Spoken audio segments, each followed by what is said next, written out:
지난주에 말씀드린 것처럼 이 로마서 1장은 그 대상이 이 하나님을 알지 못하는 사람, 하나님을 마음에서 이 쫓아내버린 이방인들을 겨냥해서 쓴 책이고, 여기에 반해서 로마서 2장은 그 대상이 유대인들, 다시 말해가지고 나 하나님 잘 믿는다, 그렇게 자기는 하나님 잘 믿는 것처럼 생각하지만 그 마음에 복음을 거부하는, 이 복음이 없는 유대인들을 겨냥해서 쓴 책이다, 이렇게 제가 설명을 드렸는데요. 그러다 보니까 이제 로마서 2장에 들어가서 보면은 2장 1절부터 3장 8절에 이르기까지 이 유대인들의 문제점들을 아주 신랄하게 지적하는 내용들이 열거되는 것을 볼 수가 있습니다. 근데 제가 이 2장 말씀을 묵상하다가 문득 발견한 게 뭐냐 하니까요, 이렇게 수없이 열거되는 많은 이 유대인들의 문제점들이 지적이 되는데, 그 중에 가장 먼저 지적되는 게 뭐냐? 2장 1절을 한번 보십시오. 그러므로 남을 판단하는 사람아, 누구를 막론하고 내가 핑계하지 못할 것은 남을 판단하는 것으로 내가 너를 정죄함이니 판단하는 내가 같은 일을 행함이니라. 제일 먼저 지금 지적되는 유대인들의 문제점이 뭐라고 그럽니까? 남을 판단하는 태도, 남을 비판하는 태도, 이게 문제라고 가장 먼저 지적하는 겁니다. 제가 이 내용들을 묵상을 하다가 든 생각이 뭐냐면은, 그 유대인들이 가지고 있는 많은 문제점들이 있었는데 하필 가장 먼저 남을 비판하고 판단하는 이걸 가장 먼저 지금 여기에 피력하고 있을까? 혹시 이게 하나님의 관점으로 보시기에 우리는 대수롭지 않게 생각하니까 남을 비판하고 수군거리고 판단하지만, 하나님의 관점으로는 이게 생각보다도 중요한 문제로 그렇게 여기시는 건 아닐까? 제가 이런 생각을 하다가 보니까요, 아니나 다를까 로마서 14장 10절에 판단과 관련해서 심각한 말씀이 있더라고요.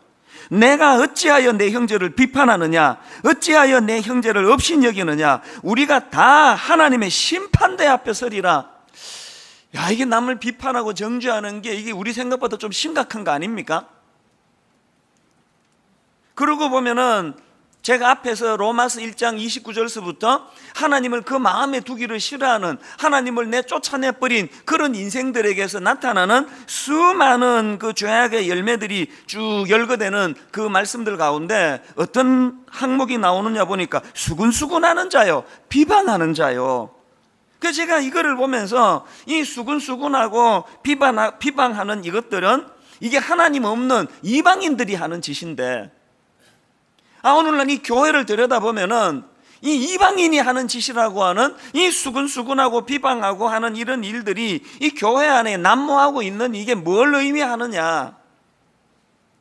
제가 이걸 보면서 깨닫는 게 뭐냐면요, 예수 믿는다고 하는 우리가요, 은혜 아래 흠뻑 젖으면 우리 굉장히 고상한 사람이 되는 걸 느낍니다. 그러나 은혜를 못 받으면, 하나님의 은혜와 단절이 되면 단절될수록 우리가 예수 안 믿는 사람보다도 훨씬 더 저질이 되는 그런 걸 참 많이 느껴요. 저 자신을 놓고 봐도 그렇습니다. 제가 그 목사라고 하는데도요, 제 스스로를 이렇게 돌아보면은 참 은혜 아래 흠뻑 젖을 때는요, 제가 막 정말 저 스스로가 느끼기에도 이게 막 천사 같을 때가 있습니다. 안 믿으시는데요, 저도 간혹 그렇습니다. 그런데 제가 목사인데도 불구하고 은혜의 공급을 못 받으면은요, 제 스스로 생각할 때 이게 무슨 목사야, 이게 어떻게 목사가 이런 저급한 생각에 빠질 수 있냐? 여러분은 모르시지만 저는 저니까 그걸 아는 거 아닙니까? 그래서 제 인격이 있다면, 제게 여러분이 흠모할 만한 어떤 그리스도의 어떤 그 닮은 뭐가 있다면 그건 저에게서 나오는 게 아니고 은혜의 힘이에요. 그래서 여러분, 자연인 목사는 절대로 믿으시면 안 됩니다. 목사 믿었다가 피 본 사람이 한둘이 아니잖아요. 저 믿으시면 안 돼요. 제가 어떻게 돌변할지를 모르는 것은 그 원천이 저 내면에서 나오는 게 아니고 은혜의 공급이 있을 때에 목사가 목사다워지는 거예요. 그렇기 때문에 여러분, 자꾸 여러분이 지금 수군하기 좋아하고 수군수군하고 비방하기 좋아하고 남 헐뜯는 일에 시간을 자꾸 쓰고 카톡으로 막 그런 일을 하고 계십니까? 여러분이 지금 영적으로 문제가 있는 거예요. 그 절대로 정상이 아니에요. 그래서 오늘 이제 이 부분에 대해서 좀 살펴보려고 하는데요. 근데 여러분, 여기서 한 가지 이 본문 말씀을 가지고 오해하시면 안 되는 게 뭐냐 하면은, 지금 이 본문 말씀은요, 유대인들이 비판하고 판단한 그 자체를 가지고 지적하고 있는 게 아니라는 거예요. 오히려 구약의 그 선지서 같은 데 보면은 비판하고 정죄하지 않는 것을 가지고 얼마나 신랄하게 꾸지람하시는 대목이 많습니까? 예를 들면은 이사야 56장 10절을 보십시오. 이스라엘의 파수꾼들은 맹인이요 다 무지하며 벙어리 개들이라, 짖지 못하며 다 꿈꾸는 자들이요 누워있는 자들이요 잠자기를 좋아하는 자들이니. 지금 백성들이 타락하고 변질해 있는데 지도자들이 그냥 눈이 어두워가지고 그것을 꾸짖지 않고 비판하지 않는 이것을 가지고 무섭게 지금 이 벙어리 개 같은 존재라고, 이런 무서운 지적을 하고 계시는 거예요. 그렇기 때문에 여러분, 우리는 이 비판 자체를 금해서는 안 됩니다. 제가 이런 2장 1절 말씀을 가지고 그냥 목회에 유리하게 하기 위해 가지고, 보셨죠? 교회에 와서 비판하면 안 됩니다. 특히 주의 종은 비판하면 안 됩니다. 특히 담임 목사는 함부로 건들다가는 저주가 임합니다. 내가 만약에 이렇게 설교를 만약에 하시면 여러분은 그거를 막 벌벌 떨면서 아멘 하시면 안 돼요. 그건 노맨이지, 노맨. 말도 안 되는 설교를 하니까. 아닙니다. 건강한 교회일수록 건강한 비판이 필요해요.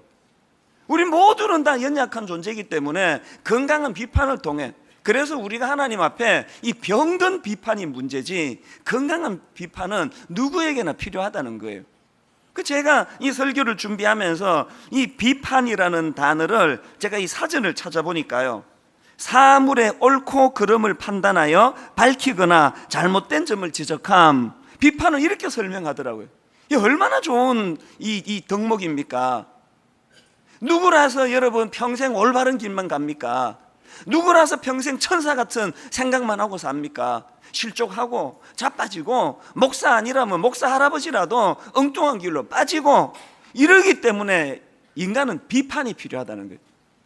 여러분, 엄밀히 보면은 지금 로마서 2장에서 바울도 유대인들을 향하여 무지막지한 비판을 가하고 있는 거 아닙니까? 비판 자체가 잘못된 게 아니고 이 병든 비판, 이게 문제라는 겁니다. 그렇기 때문에 우리가 이 올바른 의미에서의 비판, 사물의 옳고 그름을 판단하여 밝히거나 잘못된 점을 지적해 주는 좋은 비판자들이 우리 주변에 있다면 그건 복된 거예요. 우리 교회 부교역자들은 다 알고 있지만요, 저는 무슨 일로 교역자들이 회의 자료를 가지고 찾아오든지 저는 항상 대화의 마지막은 기승전 결이 뭔지 아십니까? 마지막으로 나가기 전에 묻는 게 이거예요. 혹시 당신이 가까이서 보기에 내가 그 목회하는 목회자로서 잘못하는 건 뭐 없나? 그 지적해 줄 건 뭐 없나? 또 내가 지금 로마서를 하고 있는데 혹시나 지금 로마서의 설교를 잘못하는 건 없나? 이걸 이제 꼭 물어요. 오래 우리 교회에 있었던 교역자들은 뭐 이제 회의할 것 가지고 오면은 마지막 네 번째 질문을 자기가 생각하고 온대요. 심지어는요, 원래 지금 신학교 처음 들어간 완전히 햇병아리 우리 전도사님을 만나도 내가 마지막에 묻는 건 이거예요. 내 설교를 좀 지적해봐라. 당신 지금 신학 공부하고 있지 않느냐? 그러면요, 대부분의 신학생들은 나 긴장을 해요. 막 긴장을 하면서, 아니 제가 어떻게 목사님 설교를 비판을 하겠습니까? 그러면 끝에는 또 다 해요. 물으시니까 마지못해 드리는데요, 그러면서 목사님은 이렇게 하시면 좋겠다고. 저희 교회는 일부 예배가 마치고 나면은요, 교역자들이 3명 4명씩 저에게 메일이 와요. 비판의 메일이 와요. 그 본문을 그렇게 해석하시면 됩니까? 그렇게 메일에, 아까 1부 마치고도요, 2명인가 3명인가 메일이 와서 그거를 제가 보다가 나중에 2부 예배 마치고 전화 통화하면서 같이 이걸 의논을 했습니다. 그 어떨 때 보면은 그 기분이 좀 안 좋을 수 있잖아요. 이게 담임 목사님이 설교를 했는데 그 설교에 가지고 비판을 하다니. 그러나 저는 한 번도 그렇게 생각해 본 적이 없습니다. 오히려 너무너무 고마운 거예요. 그럼 교육 전도사가 비판하면 어떻고 내 선배 목사님이 비판하면 어떻습니까? 누가 비판을 하든지 간에 그 비판을 통해서 내가 성장하고 또 잘못된 걸 교정할 수만 있다면 이건 얼마나 유익한 거냐는 거예요. 그래서 저는 분당 우리 교회 성도님들이 교회를 사랑하신다면 또 저를 아끼신다면 건강한 이 비판, 이 병든 비판 말고 이 건강한 비판을 더 많이 하셔야 된다고 그런 생각을 제가 하고 있습니다. 자, 그렇다면 중요한 게 그럼 뭐가 병든 비판이고 그럼 뭐가 건강한 비판이냐, 뭐 많은 설명을 드릴 수 있지만 저는 오늘 본문에 나와 있는 말씀을 기준으로 해가지고 이제 병든 비판이 뭐냐 한 두 가지를 정리해 봤고요, 건강한 비판이 뭐냐 한 두 가지를 정리해 봤습니다. 오늘 본문이 말하는 병든 비판을 보니까 특징이 한 두 가지가 정리가 되더라고요. 첫 번째 병든 비판의 특징이 뭐냐, 이 교만이나 우월감으로 하는 비판, 이게 병든 비판이라는 거예요. 지난주에 우리가 살펴봤지만 로마서 2장 1절에 나오는 판단하다, 그 할 때 이 판단하다는 이게 그 법정 용어라고 그러더라고요. 자기는 재판장의 자리에 서고 상대방은 죄인의 자리에 앉혀가지고 그렇게 행하는 비판, 이게 병든 비판이라는 거예요.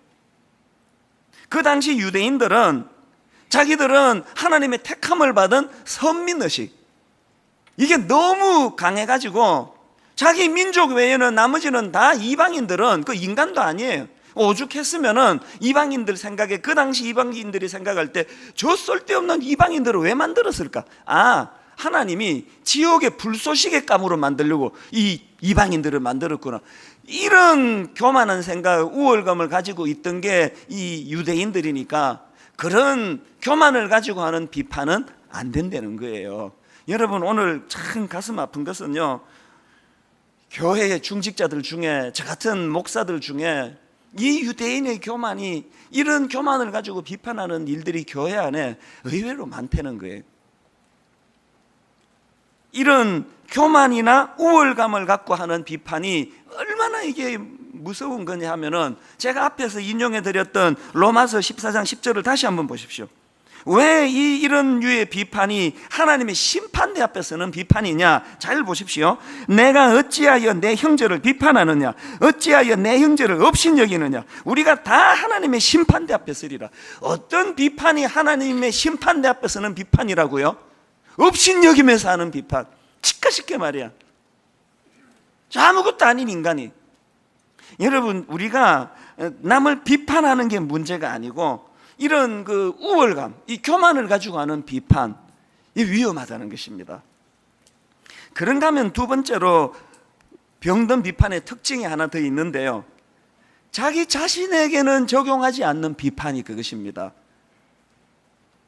로마서 2장 1절을 한번 보십시오. 그러므로 남을 판단하는 사람아, 누구를 막론하고 내가 핑계하지 못할 것은 남을 판단하는 것으로 내가 너를 정죄함이니 판단하는 내가 같은 일을 행함이라. 이런 일이 어떻게 일어났죠? 상대방이 잘못하는 걸 자기가 정확하게 알고 정확하게 판단해 줬는데 왜 자기는 똑같은 잘못을 저지릅니까? 왜 그렇습니까? 그 비판의 잣대를 상대방에게만 돌리고 자기에게는 적용하지 않으니까 이런 일이 일어나는 거 아닙니까? 3절도 마찬가지예요. 이런 일을 행하는 자를 판단하고도 같은 일을 행하는 사람아, 저 사람이 할 때는 분명히 잘못됐다 알고 있으면서 왜 같은 일을 행하느냐? 이 비판을 자기에게는 적용하지 않기 때문이에요. 그 책 중에 내 인생의 멘토가 되어준 한마디, 이런 제목의 책이 있는데요, 그 책에 보면은 프랑스 작가입니다. 주일 르나르라는 분이, 이 작가가 한 말을 인용하는 대목이 나오는데 한번 들어보십시오. 타인의 결점을 눈으로 똑똑히 볼 수 있는 것은 바로 우리들 자신에게도 그런 결점이 있기 때문이다. 이 짧지만 참 의미 있는 거 아닙니까? 그 결점이 내게 없다면, 그게 뭔지를 모른다면 상대방의 결점이 그렇게 잘 보이겠냐고요. 내가 그 결점을 행하기 때문에 익숙하니까 비판할 수 있는 거 아닙니까? 그렇기 때문에 여러분, 우리가요, 누구를 비판할 때 항상 우리는 그 비판을 자기에게도 적용을 해야 합니다. 너 그렇게 하면 안 된다 이야기하면서 그게 돌아가지고 내 귀에도 들려진다는 거, 이걸 기억해야 된다는 거예요. 이게 왜 중요합니까? 여러분, 왜 자기 자신에게는 적용하지 않는 상대방만 타겟으로 하는 비판이 이게 왜 위험하냐? 제가 설명을 드릴게요. 여러분, 지난번에 제가 로마서 1장을 설교할 때 이 하나님의 진노의 양상을 3번에 걸친 내버려 두사, 내버려 두사, 내버려 두사, 이걸로 하나님의 진노를 표현했다고 말씀을 드렸는데요. 자, 그렇다면은 내버려 두지 않으사, 내가 목사인데 목사답지 않은 짓을 하는 동시에 하나님이 내버려 두지 않으시고 매를 들어 징계하시면, 그래서 내가 고통을 느끼면 그것은 축복이라는 거예요.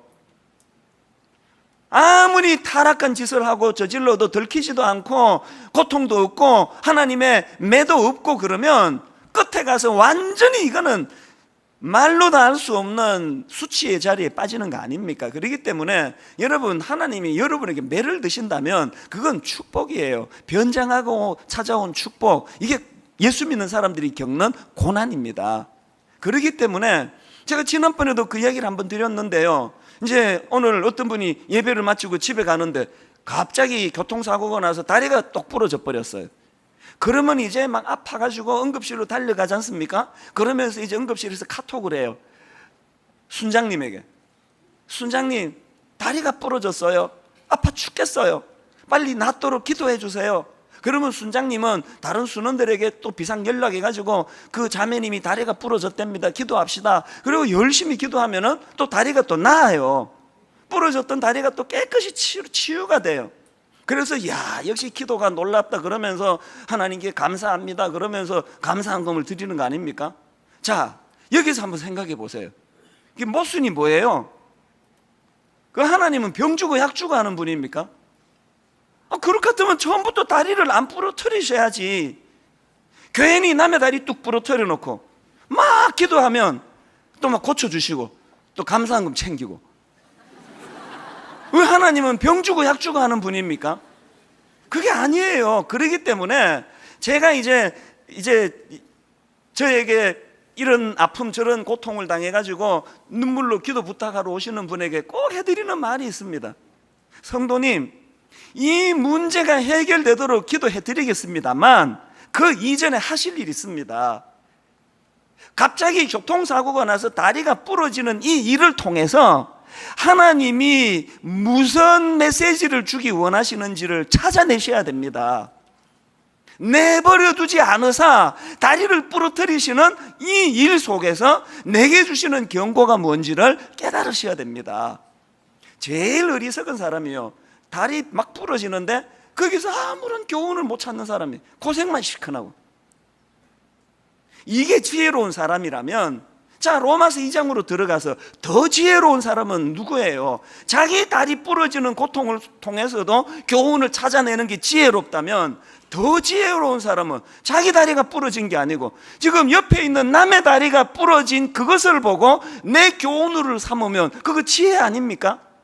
로마서 2장에 나오는 유대인들의 어리석음이 그거라는 거예요. 1장에 나오는 하나님 알지 못하는 자들의 엄청난 타락을, 변질을 보면서 남 욕이나 할 줄 알았지 이거를 내 것으로 소화하는 일을 못한 거예요. 이게 남만 비판하고 자기에게 적용하지 않는 사람의 어리석음이에요.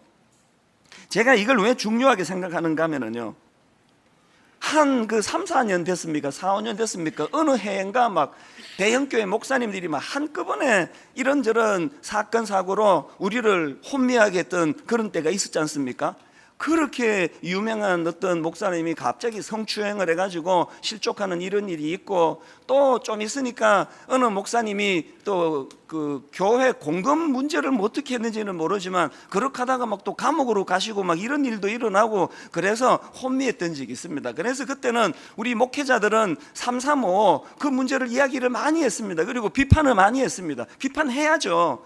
어떻게 목사가 이럴 수가 있느냐고, 어떻게 그 여성들을 성추행할 수가 있느냐고 그러면서 비난을 많이 했는데요, 그 즈음에 제가 전체 교역자들을 모아놓고 무슨 경고의 메시지를 우리 교역자들에게 제가 던졌냐 하면은요, 그 비판해야 된다.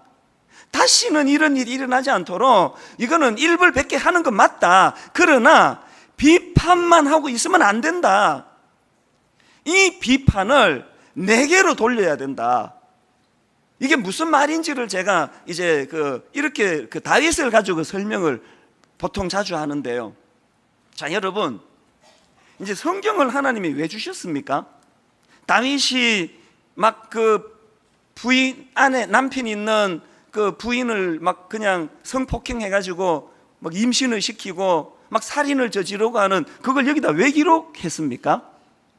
또 여러분은 성경을 왜 읽으세요? 표정이 안 읽는데요.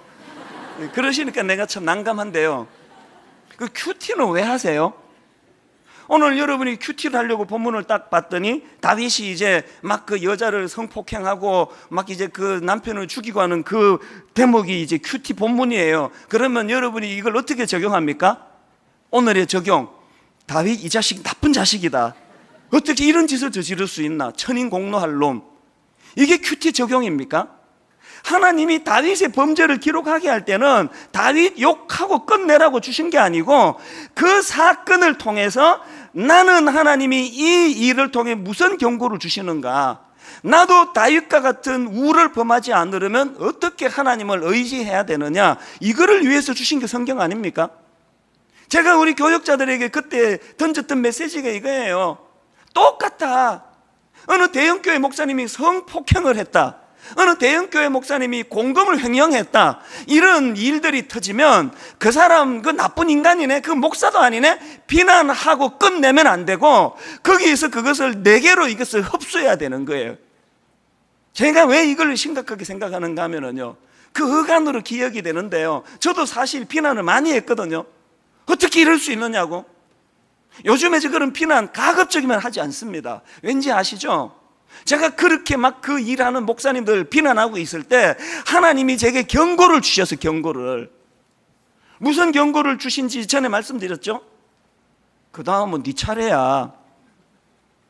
제가 여러분, 그 다음은 네 차례라는 하나님이 경고의 말씀이 왜 제게 두려움인지 아십니까?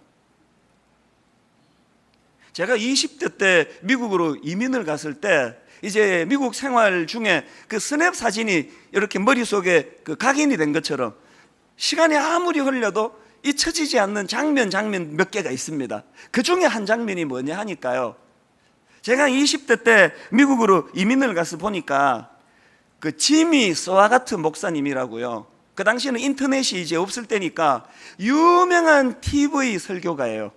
막 굉장히 인기가 미국 전역에, 이분은 알려진 그런 유명한 목사님인데요, 그게 86년도인지 언젠지 기억이 제가 가물가물한데요, 이 목사님이 무슨 일을 했느냐, 그 동료 목사님 중에 마빈 고먼이라는 목사님이 있는데, 이 유명한 지미 스와 같은 목사님이 동료 마빈 고먼 목사님의 불륜 장면을 알게 된 거예요.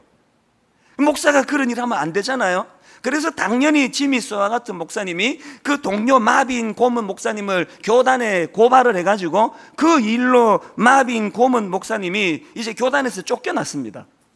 이런 일이 일어났는데요, 내 머리에 각인된 게 뭐냐 하면은요, 그렇게 하고 몇 년이 지났는데 이번에는 무슨 일이 일어났느냐, 동료 목사의 성범죄를 고발했던 지미 스와 같은 목사님이 자기가 성매매하는 어떤 여성하고 모텔로 들어가다가 들통이 나가지고, 그래서 이제 교단에서 쫓겨나고 방송 설교 더 이상 못하고 그런 비참한 자리에 빠졌는데, 내 머릿속에 각인된 한 장면이 뭔지 아십니까? 지미 스와 같은 목사님이, 내 우연히 TV를 보는데 이분이 TV에 나와가지고 막 눈물을 흘리면서 I'm a sinner, 이 장면이 잊혀지지가 않아요. 나는 죄인입니다, 눈물을 줄줄 흘리면서 그렇게 탄식하던 그 장면이 내 머릿속에 각인이 되어 있는 거예요.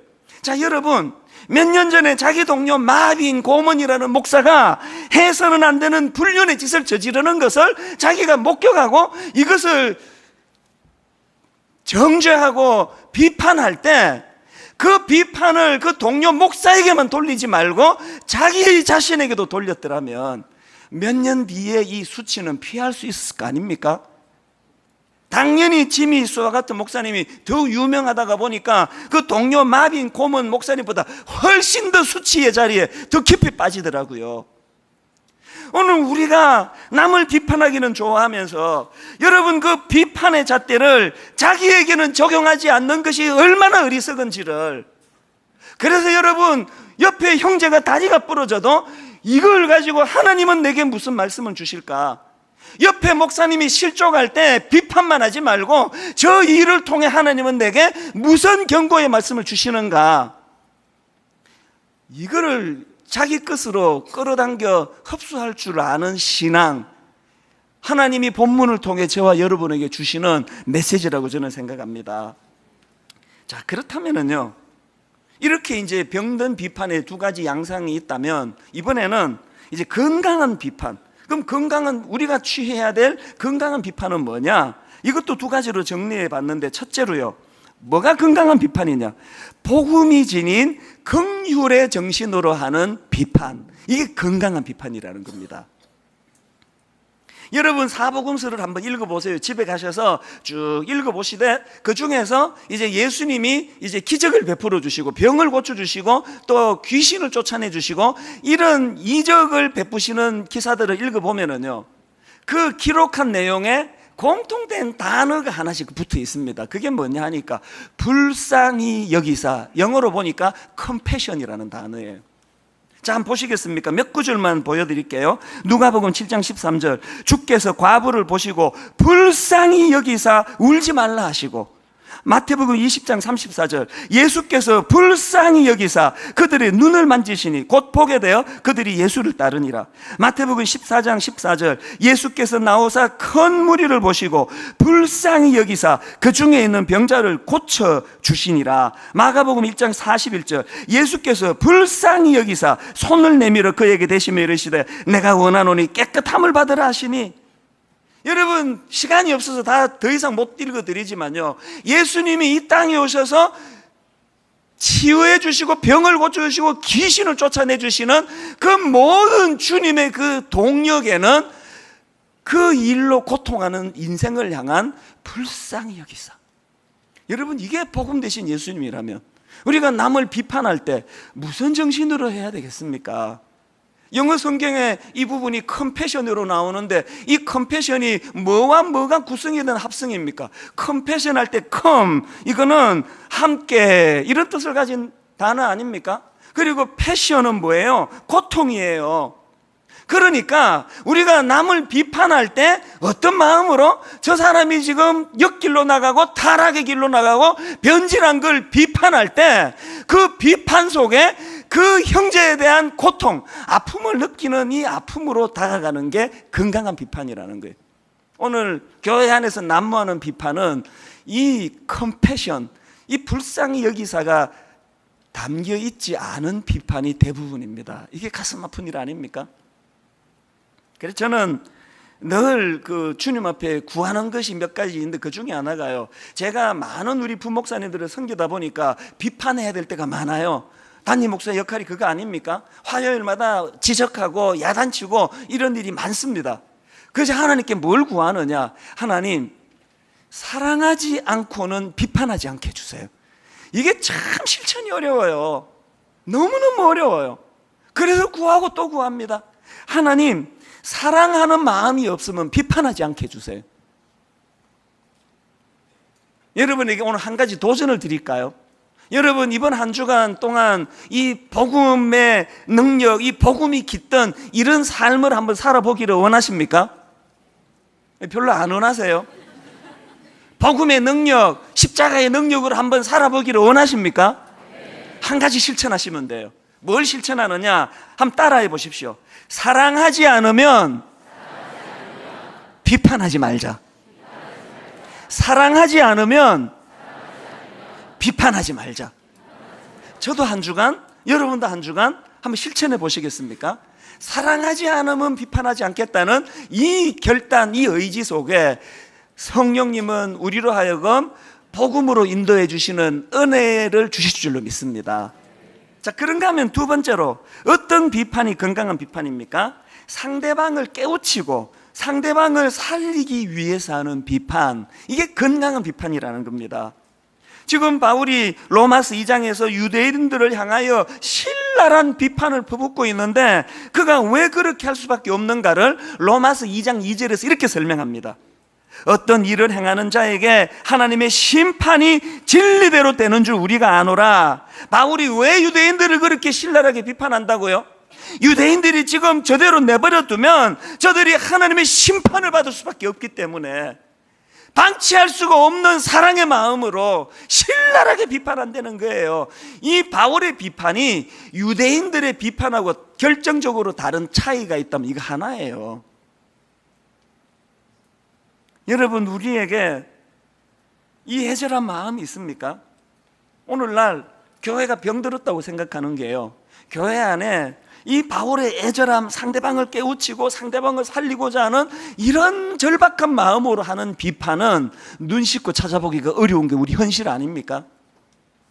자, 그러면 이제 우리가 병든 비판은 뭐며 건강한 비판은 뭐며 이거 알았는데 문제는 뭐예요? 그럼 어떻게 해야 되느냐는 겁니다. 오늘 이거 뭐 필기하고 받아 적고 머리 끄덕거리러 오신 거 아니잖아요. 그 어떻게 하면은 이제 내 이 익숙한 병든 비판을 내려놓고 어떻게 하면은 이 건강한 바울의 비판을 나도 받을 수 있느냐? 바울을 보시면 돼요. 바울을 로마서를 기록한. 여러분 다 아시지만 바울이 원래부터 그렇게 건강한 비판자였습니까? 원래부터 그가 사랑의 사도입니까? 아니잖아요. 바울은 악랄한 병든 비판자 아니었습니까? 자기랑 조금만 다르면 잡아 죽이고 포악한 짓을 하고 그랬던 바울이지만 그가 어떻게 그런 놀라운 건강한 비판자로 바뀔 수 있었나? 다메섹 도상에서 복음 대신 예수 그리스도를 만났기 때문 아닙니까? 사도행전 9장 4절 5절을 한번 보십시오.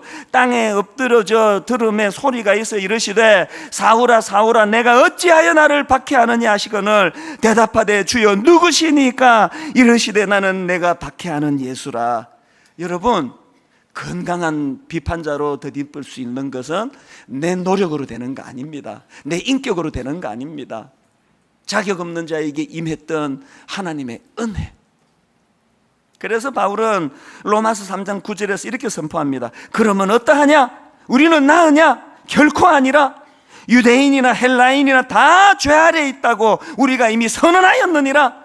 그리고는 로마서 3장 21절에서 이제는 율법 외에 하나님의 한 의가 나타났으니 율법과 선지자들에게 증거를 받은 것이라. 율법으로는 안 된다. 남을 비판하는 잣대로 쓰이는 율법만 가지고는 건강한 비판자가 될 수 없다. 율법 외에 하나님의 한 의가 나타났는데 예수 그리스도 십자가 지신 주님, 복음이신 그분이다. 여러분, 저는요 사실 한 주 내내 이 설교를 준비하면서 고통스러웠습니다. 공교롭게도 용서할 수 없는 마음, 번민하는 마음이 내 안에 이번 한 주 내내 가득 찼기 때문에 마음이 괴로웠습니다. 실패했습니다. 저는 이 설교할 자격을 잃은 사람이에요. 내가 무슨 낯짝으로 하나님 앞에 이 건강한 비판을 해야 된다는 이 설교를 내가 할 수 있겠습니까? 그래서 저는 은혜를 구하고 또 구하는 거예요. 지난주 내내 내 마음속에 여러분 이 찬양이요, 보소서 주님 나의 마음을 선한 것이 하나 없습니다. 그러나 내 모든 것 주께 드립니다. 사랑으로 안으시고 날 새롭게 하소서. 어떨 때는 눈물이 나고요, 어떨 때는 자격도 없는 게 설교한다는 자괴감이 들고요. 그럴 때마다 주님 앞에 고백하는 거예요. 보소서 주님 나의 마음을 선한 게 하나도 없습니다. 그래서 내 안에 있는 그 무엇을 가지고 건강한 비판자가 되려고 노력하고 몸부림치는 것이 아니라 내게는 주님의 은혜가 필요합니다. 이 가사를 보세요. 그러나 내 모든 것 주께 드립니다. 그 다음에 사랑으로 안으시고 날 새롭게 하소서. 왜 그렇게 날카로운 비판자가 되느냐 보니까요, 사랑을 못 받아서. 사랑에 굶주려서 그래. 울분이 많아가지고, 분노가 많아가지고. 주님 마음 내게 주소서. 나를 향하신 주님의 뜻이 이루어지도록 주님 마음 내게 주소서. 이번 한 주간 아버지, 내가 병든 비판에 인이 박혀있는 인생입니다. 건강한 비판자로 바뀌기 원하는데 주님 마음 내게 주소서. 오늘 설교 마지막 결론을 저는 이 찬양으로 내리기 원합니다. 보소서 주님, 나의 마음을 선한 것 하나 없습니다. 그러나 내 모든 것 주께 드립니다. 사랑으로 안으시고 날 새롭게 하소서. 우리 가사를 생각하시면서 또 말씀을 기억하시면서 함께 찬양하기 원합니다. 보소서 주님, 나의 마음을 보소서 주님, 나의 마음을 선한 것 하나 없습니다. 선한 것 하나 없습니다. 그러나 내 모든 것 주께 드립니다. 그러나 내 모든 것 사랑이 필요한 우리, 사랑으로 안으시고 사랑으로 날 새롭게 하소서. 날 새롭게 복음을 이 시간 한 번 더 구합니다. 은혜를 구합니다. 보소서 주님, 나의 마음을 뭐라고 고백하시겠습니까? 선한 것 하나 없습니다.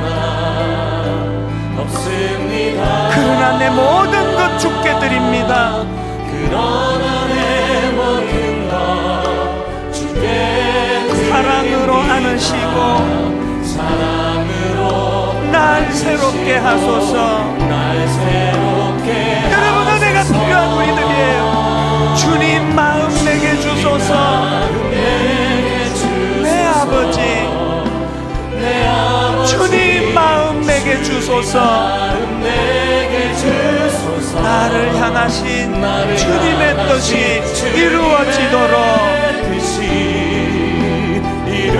주님 마음 내게 주소서.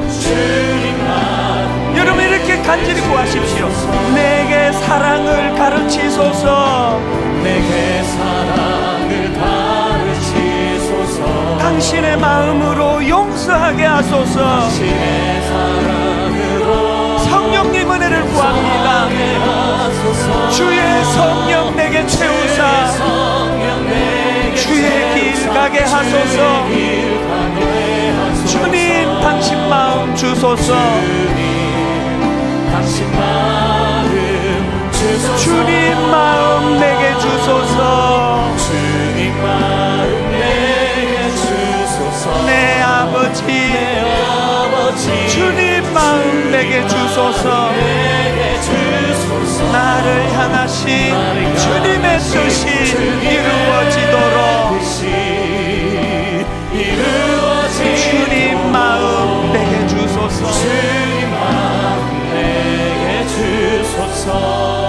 저는 오늘 세례 받으신 분, 또 입교하신 분, 학습 받으신 분 진심으로 축복하는데요. 여러분들이 이 주님의 은혜를 누리고 병든 비판자에서 건강한 비판자로, 그래서 그 건강한 비판으로 내 아내도 살리고 내 남편도 살리고 내 자녀도 살리고 나도 살아나는 이 은혜를 누리시면 좋겠습니다.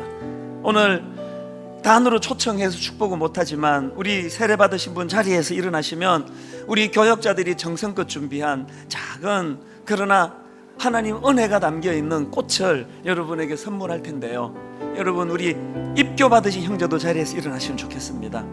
하나하나 한 송이 한 송이 주님 마음 내게 주시기 원합니다. 주님 은혜를 구합니다. 우리 이분들 어떻게 축복해 드릴까요? 우리 학습 받으신 분들, 단위는 좁아서 초청이 어렵지만 우리 자리에서 함께 축복하기 원합니다. 학습 받으신 분들도 자리에서 일어나셔서 여러분 손을 쭉 뻗어서 이분들 이렇게 축복합니다. 주님 마음 내게 주소서. 내 아버지, 축복하며 찬양합니다. 주님 마음 내게 주소서. 주님 마음 내게 주소서. 내 아버지, 주님 마음 내게 주소서. 내게 주소서. 나를 향하신 주님의 뜻이 이루어지도록 은혜가 필요합니다. 주님 마음 내게 주소서. 주님 마음 다시 한번 진심으로 축복합니다. 주님 마음 내게 주소서. 주님 마음 내게 주소서. 내 아버지, 내 아버지 주님 마음 내게 주소서. 내게 주소서. 나를 향하신 주님의 뜻이 이루어지도록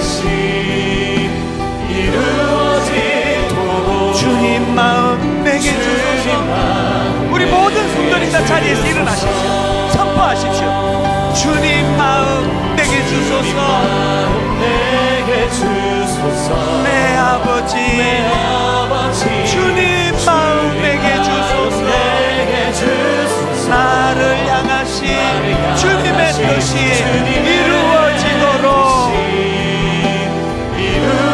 주님 마음 내게 주소서. 여러분이 마음을 구하는 은혜가 필요합니다. 은혜 아니면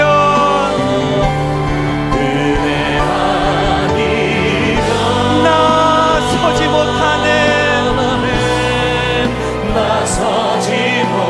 십자가의 그 사랑 능력 아니면 십자가의 그 사랑 능력 나서지 못하네. 은혜가 필요합니다. 복음이 필요합니다. 은혜 아니면 나서지 못하네. 놀라운 사랑 그 은혜 아니면 놀라운 사랑 그 나서지 못하네.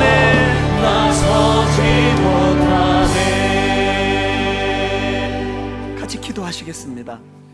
그러므로 남을 판단하는 사람아, 누구를 막론하고 내가 핑계하지 못할 것은 남을 판단하는 것으로 내가 너를 정죄함이니 판단하는 내가 같은 일을 행함이니라. 이런 일을 행하는 자를 판단하고도 같은 일을 행하는 사람아, 내가 하나님의 심판을 피할 줄로 생각하느냐.